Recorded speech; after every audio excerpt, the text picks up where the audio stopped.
नाज़रीन अस्सलामु अलैकुम वरहमतुल्लाहि वबरकातुहू। उम्मीद है कि आप खैरियत से होंगे। अल्लाह ताला से दुआ है कि आपकी ज़िंदगी खुशियाँ भरी ज़िंदगी हो। नाज़रीन, ज़िंदगी तलख़ और खुशगवार तजुर्बात का मजमुआ है। इंसान पर कभी खुशी और कभी गम का ज़माना आता है।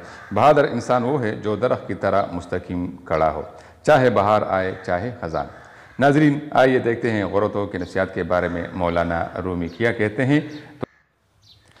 जब औरत मर्द के साथ हमेशा के लिए ताल्लुक़ बनाने के लिए तड़प रही होती है तो उसे बार बार निकाह का बोलती है।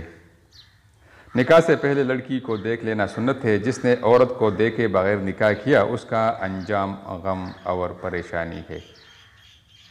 हुक्मरान जब अपनी जान की हिफाजत को तरजीह देने लगे तो वो मुल्क और कौम की आबरू की हिफाजत के कायल नहीं रहते।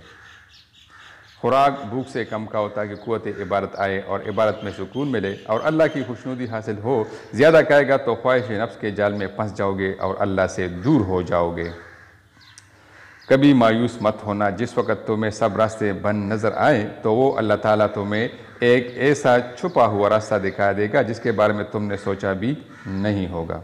दो चीज़ें औरत को जल्द बूढ़ा करती है, शोहर का तल्ख़ रवैया और परेशानी। दो चीज़ें औरत को जवान रखती है, खुशी और अच्छी खुराक। मज़ीद इस तरह की वीडियो देखने के लिए हमारा चैनल ज़रूर सब्सक्राइब करें।